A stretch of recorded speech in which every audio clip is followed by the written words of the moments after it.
Guys, if you've read the Common Threads trilogy and you've read the Inspiration book, you know about Francoise. And if you know me on a deep level, you know Clarel. I need a moment, Kelly. I'm sorry. I know we're on a timer. Clarel's our angel. Clarel made so much of this happen from heaven. She's absolutely one of the most amazing people I've ever met. I interviewed her for Ordinary People, Extraordinary Planet for that book. And unfortunately, she passed before it came out. And she has been just a guiding light, a force. She was like that living here on this earth as well. She was. And this is her sister. Literally her sister. Our sister now through the Global Sisterhood. She should be here instead, but I'm here. Oh, God. Thank you. Thank you very much. You're welcome. So, where to begin? Just a weird mere fact that Clarel should be here instead, but it's okay. I'm the one. I'm her.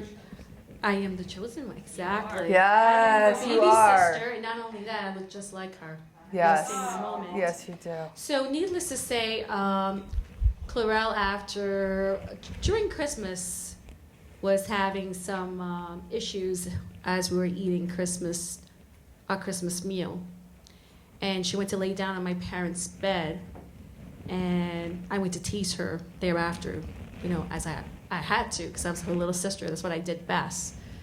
And I said to her, "Are you pregnant? Like, what's going on with you?"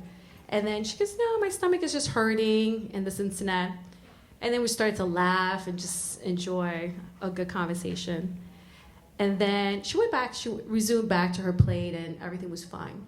So after the New Year's, she kind of adjusted her diet and was feeling pretty good in January, and everything was okay. And it's about February, I guess things were still good at that point. March, I leave to spring break with my kids, my 3 beautiful kids and my husband. And I get a phone call. I'm in Epcot Center, packed on this long major line, and I get a phone call from my other sister saying they're taking out her stomach. And I'm thinking what? Who? What are you talking about? And I can barely hear myself. They're taking what? Whose stomach? They're taking out her stomach. I don't know what to do. And I'm thinking who is she talking about? At first I thought it was my mom, something is wrong. Then as I pull myself away from this crazy line and tell my husband, continue, something's going on at home. And I step out and I'm in the midst of thousands of people. I said, "Slow down, what's going on?" And she says to me, "She's not well. She ended up in the ER. And then she finally said, it's her sister, and they're taking her stomach out." And I'm how do you take someone's stomach out? How's she gonna live through this? So needless to say, so it was a Tuesday night, they take out her stomach. Comes Wednesday, she starts to bleed. And now they have to go back again on Wednesday night to stop the bleeding. And sure enough, they stopped the bleeding, but now there's major complication. So they have to go a third time, Thursday. And I'm thinking, and I'm now spring break, I'm thinking, I don't want to take away from the kids, but I need to get home. So I get home, my husband goes home, I go straight to the hospital. And I see my beautiful sister just there, beautiful as can be. And I brought her this Minnie Mouse. But Minnie Mouse was not the typical white, red with the little dots. She was purple. Purple. And that's the one I picked at Epcot Center. And I brought it to her with a beautiful scarf. And she was just strong, beautiful as ever.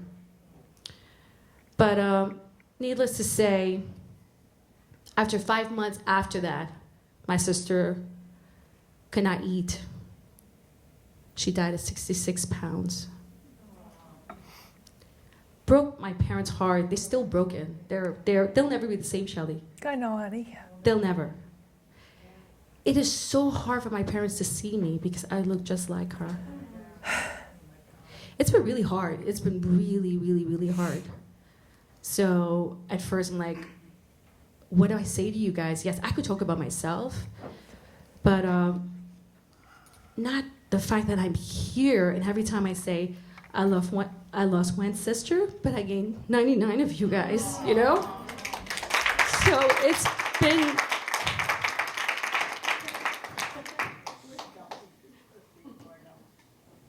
it's been really, really, really hard.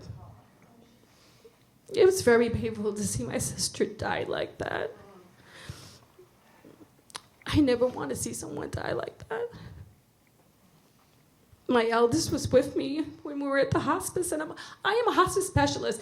I never knew why in the world I got into hospice specialist. So I am a computer major, engineering computer major, programmer, and then I become a hospice specialist. As I'm in the midst of taking care of my kids, I'm always helping somebody. If I'm not fixing a computer or program with apps, I'm fixing people's life, and that's what I'm doing now.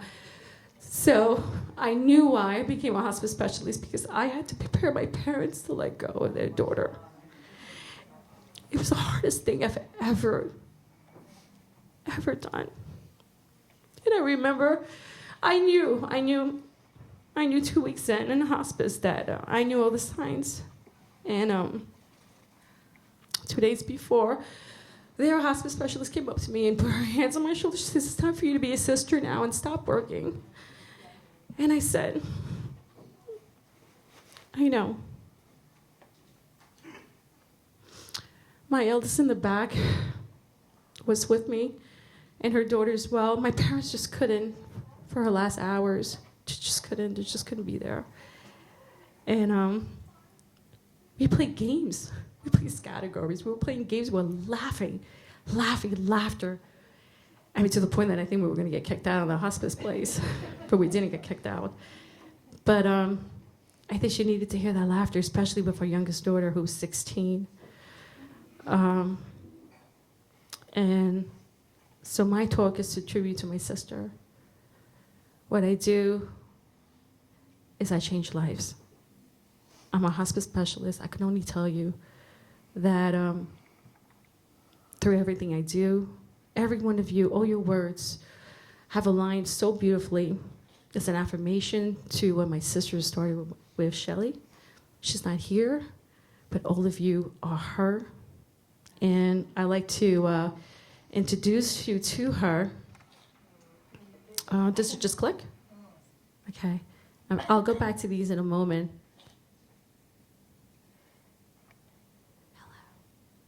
Uh-oh, too fast? Can I just say something? Like, with Corral, like, she was dying in the hospital, and we would talk on the phone, and I would be trying to get her to, like, focus on, something positive or something, and she just kept saying, "Shelly, you have no idea how big this is. You have no idea how big this is. Brace yourself, Shelly. You have no idea how many lives are going to be touched through this." And she knew about the Global Sisterhood way before I ever knew, way before anybody knew.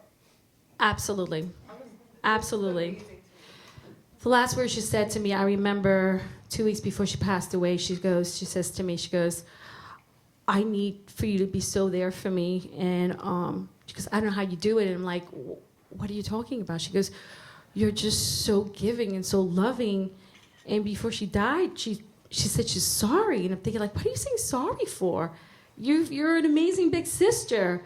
And when she took her last breath, I congratulated her. I said, "You did it." You're like, "Oh my God, you left." And I just watched the spirit leave.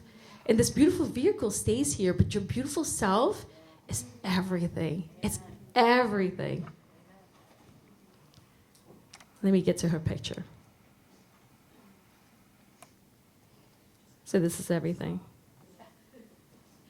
These are all my beautiful stuff.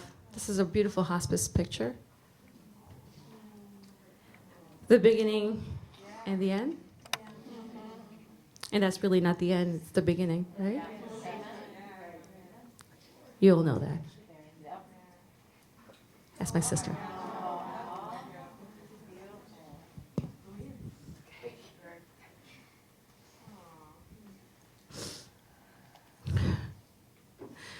when my father spoke at her funeral, he just said, "You should be here and I should be there."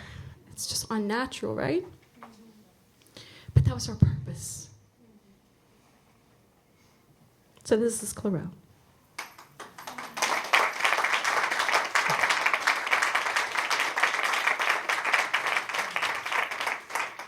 We were able to get her out of the hospital so she could see her eldest get married. This is her last dress. This is her last moment. This is one of my favorite right here, though. I gotta go back. For you, sweetheart. Thank you.